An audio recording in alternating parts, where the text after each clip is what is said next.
Okay, go ahead, Brandon Gurney.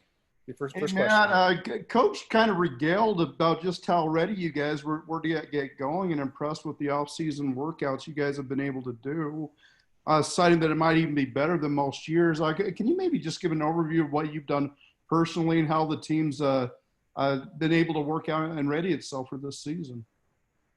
Yeah, I mean, I feel like once you get older, you just kind of are self-motivated to get as good as you can be as a football player. So during the quarantine, we weren't allowed to be at BYU or anything like that. So it was more just finding places to get better. And there were a couple spots where I was allowed to train and work hard in the off season. So I was able to just change my body and get in good shape. And I just feel really good. And I feel like a lot of players, not having to necessarily feel like they're required to be at these workouts, they're kind of self-motivated.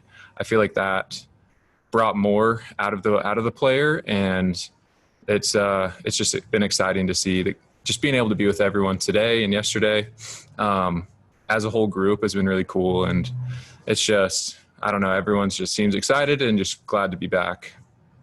How well were you able to keep in touch with your teammates throughout all this, and how did you guys work together?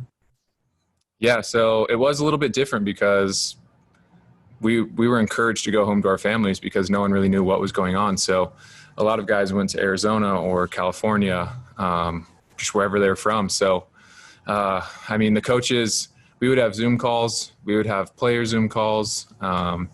We have the player chat on just one of the messaging apps. And we just tried to stay in touch as good as we could and check in on each other.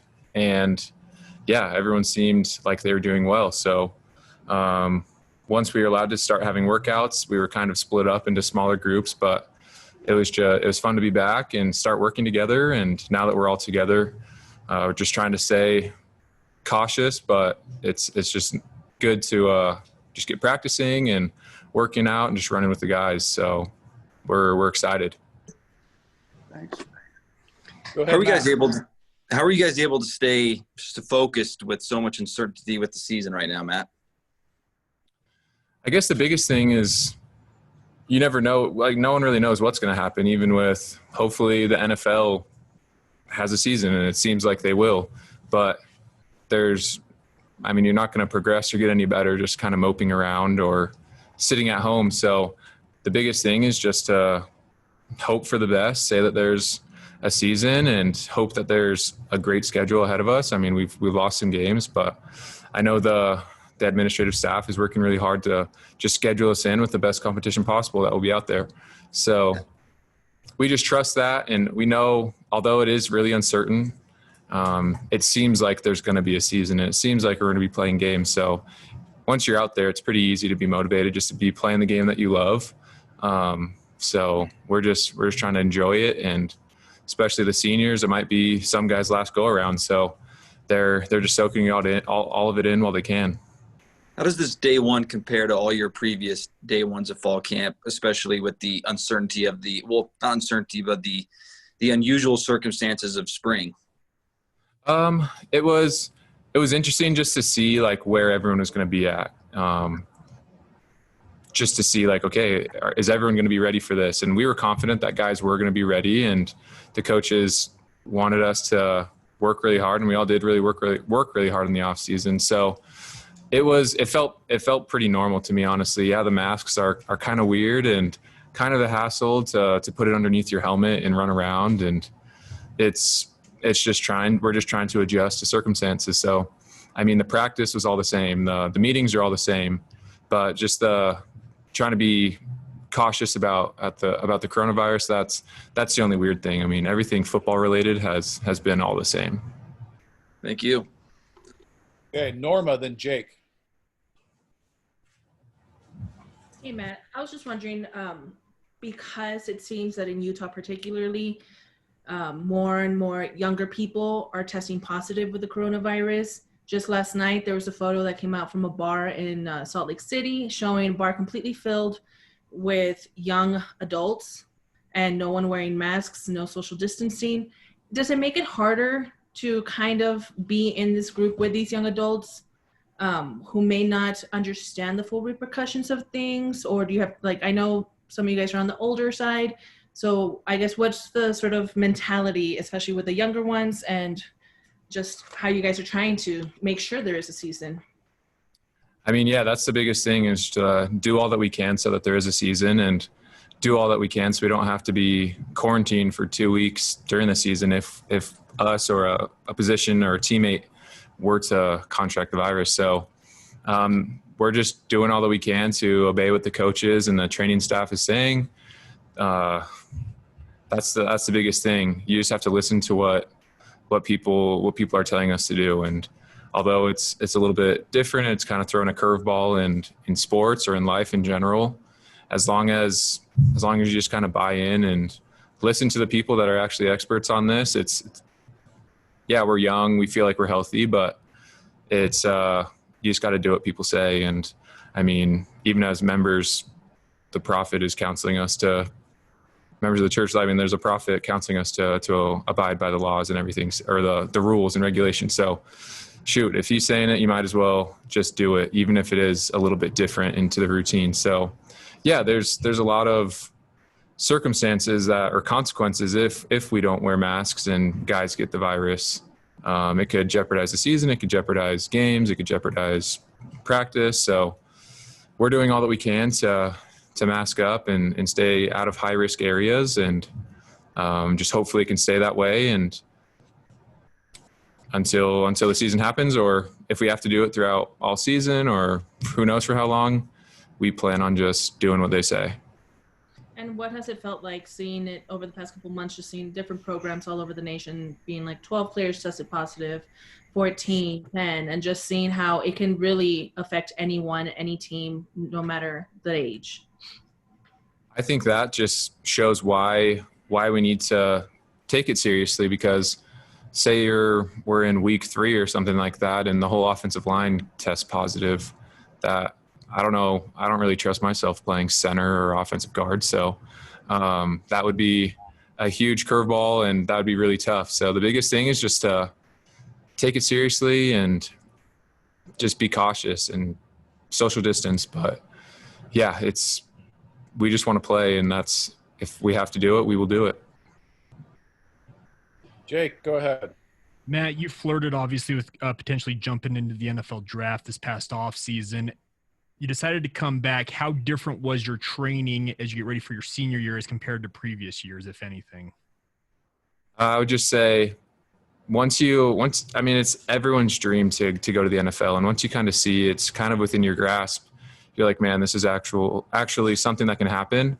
It just put things into perspective and be like, okay, I need to work on my body. I need to get stronger. I need to just get as good as I can, or fix the things, my little weaknesses or technique that I need to get better at.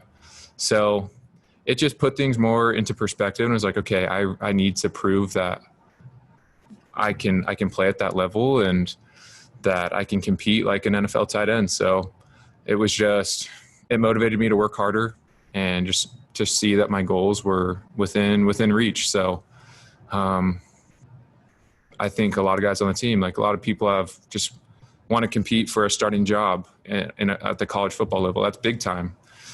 So hopefully, I know a lot of guys around us at BYU have that mindset, and hopefully everyone does, because you can really get a lot more out of yourself and just get that untapped potential within reach, or grasp that. So it was a good off season for me, and I'm excited for the season. You're leading a relatively young position group as a senior with a bunch of freshmen and sophomores. How different is your role this year, do you feel like, as that senior leader? The biggest thing, I mean, is just to be consistent, just be a guy on offense that people can look to, and that can be that consistent player that's making plays every day in practice and in every game, and just doing my job.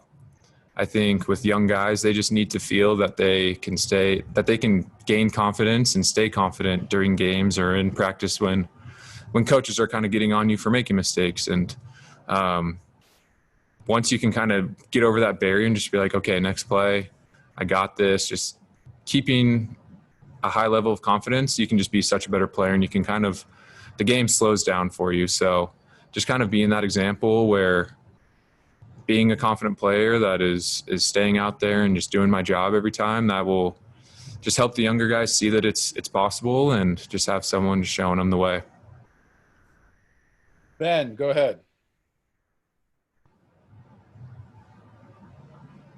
Hey, Matt. Can you speak specifically to the progress that you've seen from Zach Wilson this offseason and catching from him and running routes for him? Yeah, so he was kind of jumping back and forth from California and back and forth from California to Utah. So I'd throw with him and work out with him. And when we were only allowed to have 10 people or less in a group, we'd kind of get a small group just to throw. And yeah, he looks good. He looks confident. His body, he was able to get stronger and just get that strength around his shoulder so he can zip those balls into tight areas. And who knows, there's that quarterback battle going on in fall camp. And I mean, I was able to train and work with all three quarterbacks and just kind of balance it out so that I could continue to build chemistry with them. And I mean, they were all competing out today and they look good. So whoever gets the job, I'm just looking forward to winning games and making plays with them. And what do you like about Jaron and Baylor's skill set? That I mean, obviously you've been building chemistry with them. What do you like about those two quarterbacks? Yeah, so Jaron is just an athlete. He's just a guy that has God-given talent, and he doesn't just sit with that. I mean, he works to improve, and it's just impressive the things that he can do on the field. So when there's plays that kind of look like they're going to be broken down or that the defender's going to make a big play, he makes guys miss and can throw a nice ball too when he's under pressure. So that's been really cool. And just Baylor, he's able to stay poised. He just can. It's almost like he doesn't see the mayhem in the pocket and just doesn't really worry about that and just stays in there and just tosses it to the right guys. So they all have different little strengths and things that they do differently, but I'm confident with all of them and just hope we can succeed with whoever gets the job. Thanks, Matt. Dick, let's go with you. I just have a question because we didn't get to see a lot of spring and obviously we're not going to see now. What is your take on some of the tight ends that you're helping to tutor, your group that you're working with? What are your observations about some of those that we've seen and some of those that we have not seen at all? Yeah, I mean, we have a pretty big group of tight ends right now. So just our room, we have, I mean, Isaac Rex has been working hard and he's young, but the coaches are expecting him to just do his job and be out there and just be a reliable guy for this team. So he's been working hard, and he was back and forth in California from Utah. So I was working out with him here and there during the quarantine. But yeah, I mean, there's Carter Wheat, who he's just he's a good athlete. So we're confident that he can step up and do what the coaches need. There's a new guy, Lane Lunt, who came from a junior college, and he's just going to be competing in there also. So it'll be interesting to see who, when we have those 12 and 13 personnel packages, who's going to fight for those spots. And there's going to be a lot of competition. I mean, we have Mason Wake, who's like more of a fullback, but he likes to, when people call him that he's the semi truck, he's just gets it done, likes to hit people and likes to do his job. Hank Tuipulotu's fighting, and he's looking good out there. He's fighting back from those knee injuries, and it'll be exciting if we can get him out there cleared and ready to go. So yeah, I mean, we have a pretty stacked room. Bentley Hanshaw's a younger guy also. Kyle Griffith's one of the older fullbacks, and he's a good leader. So yeah, it's just an exciting young group, and there's a lot of players, but only a couple of spots. So they're going to be really fighting for those few extra. When we have those bigger tight end packages, it's going to be interesting to see who takes over. Which one reminds you the most of Matt Bushman? I mean, that's hard. Everyone's a little bit different, but I think a lot of them have potential. But I mean, I think we'll see a lot of Isaac Rex this year. he's a bigger body. He's a little bit taller than me, and he can move well. So if he can just get out there and stay confident, I think he can be a really good player this year, and he has a lot of potential. So looking forward to running out there with him and making plays with him. Okay, we're going to go with Jared and Jay for the last two questions from Matt. And then if you have your hand up and we didn't get to you with Matt, we will start with you with Isaiah Kafusi. So go ahead, Jared, and then Jay. Matt, I just wanted to ask, and I don't know if you've got teammates or you personally have been impacted by the virus. I imagine in a group as large as a football team that there's got to be some people that either have family or friends that have been impacted by the virus. Do you feel like that makes a difference, seeing that perspective, whether you personally or from your teammates, that you guys see, hey, this thing's real. It really does impact people, and then that affects kind of your approach to all of the restrictions and things you were talking about earlier? Yeah, I mean, definitely. You see the just like some of the horrible stories that your loved ones are passing away, and you don't want to see that. You don't want to be guilty for going and getting your grandma sick and getting her in the hospital or something. I have my wife, Emily's pregnant right now, and they're kind of at a higher risk to be hospitalized. So, like, there's no like mortality rate or anything that's super high with them, but yeah, it's a higher risk for them to be hospitalized. So, I mean, there's certain players that have different situations, and you have to take it seriously because you don't want to be the young kind of rebellious guy who just goes out and ends up getting people sick that you love and care about. So it definitely has helped. We just have that serious approach where, I mean, we are going to listen to what the trainers and the coaches say. Even though it looks kind of funny wearing a mask out in practice with your helmet on, you just got to do it. Even though these times are kind of weird, you just kind of have to live with it and be obedient. So yeah, everyone's situation's a little bit different, but you just hear about those things and you have to take it seriously. Has it changed your perspective on football? I mean, it would really stink if the season got canceled. So it makes you just be grateful for every moment, just with the team or with everyone around you. So you just really have to cherish the moments. I mean, if we get a season, it'll be a bonus, and we're really grateful for that, and that we get to be out here practicing. So I guess that's the biggest perspective. You don't realize that a sport can be almost eliminated from your life, and if you have the opportunity, just go out and make the most of it. Thanks, Matt. Go ahead, Jay. Hey, Matt, over the weekend, the Pac-12, a bunch of players in the Pac-12 listed some demands that they said need to be met before they'll play this season. Has any of that caught on at BYU? Have you heard of any players, and were any BYU players contacted to join that movement, as far as you know? Yeah, I mean, every player knows about it. That kind of took over social media. So a lot of guys have just read over it and saw the demands and saw that some were kind of maybe a little too out there, that a quick change probably won't happen.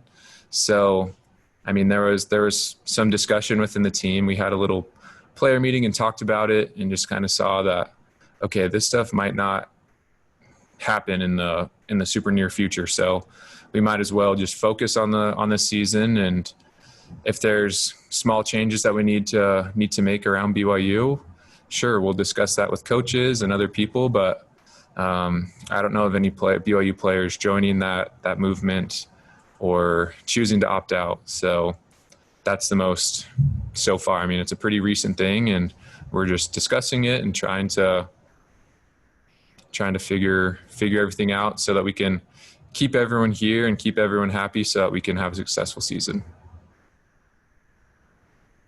Okay. Thank you, Matt. We're going to bring in Isaiah Kafusi now, and we'll start with Mitch and Dana with questions. And then everyone else, same thing. If you want to ask a question, get your hand